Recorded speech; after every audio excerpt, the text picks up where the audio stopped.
What's going on YouTube with the Yugi here, and I just recently got my stuff back because I lent a lot of cards out to friends to nationals. So I'm going to show you guys the deck profile of the dragon deck my friend ran at nationals. He's a really good player. He went 8-3, I think, or something like that. He day 2 going X and 2, then he lost round 1 to mirror match. I just completely nutted him. I felt like his build was perfect for the event. A lot of players also think that. So I'm going to show you guys the list, and there's a lot of tech cards in here that I'm going to explain. So I'm going to go ahead and get on the deck list, and I'll explain things as I go. I got 3 Effect Veiler. Obviously, I feel like this is the only deck that should be maining Effect Veiler right now. It stops Rabbit and Torghide plays, and it's iffy in the mirror match. I keep it 2 in the mirror match, but 3 Effect Veiler, it's really mandatory for dragons.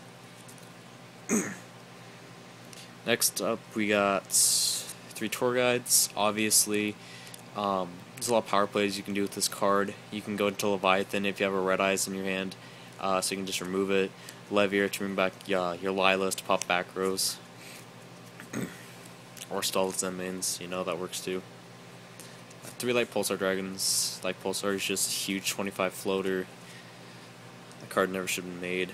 3 Darkflare Dragon. This is something that I agreed on. I think Darkflare Dragon is just amazing in this deck. It turns your really awkward hands into completely busted. It's really good grave control to make your Dark Arm more alive. It gives you Tyrus access. It's overall just an amazing card. I think people underrate this card a lot. 3 of I feel like is necessary. Next got 3 Lilas and 2 Raikou. The reason why we went this is because the Inzektor matchup was kind of bad for this deck, and so we wanted to make it as favorable as possible. And Raikou just absolutely sucks, and this build only runs 1 recharge. So we're just sticking with this. There's no problems. We didn't miss the 3rd Raikou at all. Next up, we have 2 Ivern and 2 Red Eyes, Darkness Metal.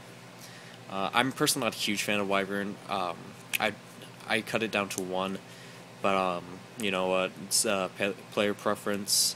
Not a huge Wyvern fan, but it ends up working out. 2-2, the ratio is fine. Also, Dark Arm's another target. 2 Chaos Sorcerer, not 3 because 3 is really cloggy. I always end up siding out the 3rd, so 2 is a perfect number. And then 1 BLS, because BLS is BLS. Dark Arm, pretty much if you can drop this card and resolve it and pop cards, you pretty much win. This is like next to Future Fusion, this is the win condition of the deck. Dark Arm's so busted. 1 Gorse. Here's a tech card that my friend chose and I really like. It's Divine Dragon Apocalypse. I like it a lot because again, it makes really good grave control. It's a dragon, and it can fetch your Dark Arm dragons that you milled and your Red Eyes Darkness Metals, and just does so much work. And it does a lot of work, and it's just overall an amazing card. Just gets back to the dragons that you milled that you didn't want to mill. Like when you mill a Dark Arm, like, oh, I'm never gonna get that back, might as well remove it. Apocalypse makes it so you don't have to remove it. You can get it back and potentially use it again.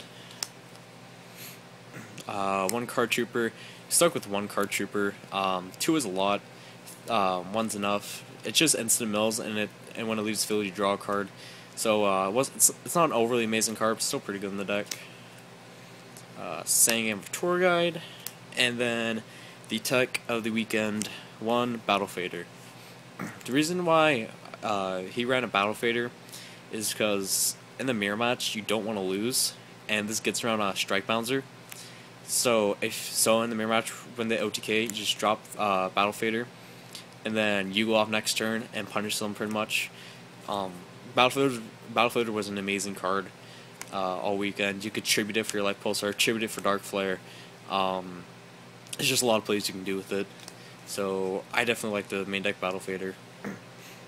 Another tech was 3 Gulsarks. The reason why Gold Sark's so good is because you Gold Sark for Future Fusion, and it's a guarantee of Future Fusion. You always win when you resolve Future Fusion. So, and also got you Heavy Storm and BLS or whatever you needed. So Gold Sark's an amazing card. 2 Mystical Swift Typhoon because macro exists. 1 charge and 1 recharge. We cut it down to 1 because we really didn't feel like it just clogged too much. I felt like it could have been more useful cards, and they were. Future Fusion, Monster Reborn, Dark Hole, and Heavy Storm staples. For the extra inside, got Sky Dragon, Strike Bouncer, Exabeetle, Atom, Tyrus because you're on 3 Dark Flares, Queen Dragon, Leviathan, Leviair, Zenmain, Sporonic, Giga Brilliant, Black Rose, Brownic, Tempest Magician, and 5-Headed Dragon. For side deck, I'm not sure if this is exact side deck, close to, but 2 Dragos. You can skip through this. 2 Eclipse or Electric Virus. Plague West for against Countdown, or when he went to time, because you just make Tempest Magician burn him to death. Blind Darkness was for Countdown. That's these, and Threatening Roars, because they stopped you from getting OTK the mirror match. So that's it, YouTube. Don't forget to rate, comment, subscribe. Let me know what you guys think about the deck list. Let me know what you guys thought about the tech cards. Don't forget to rate, comment, subscribe, and see you guys later.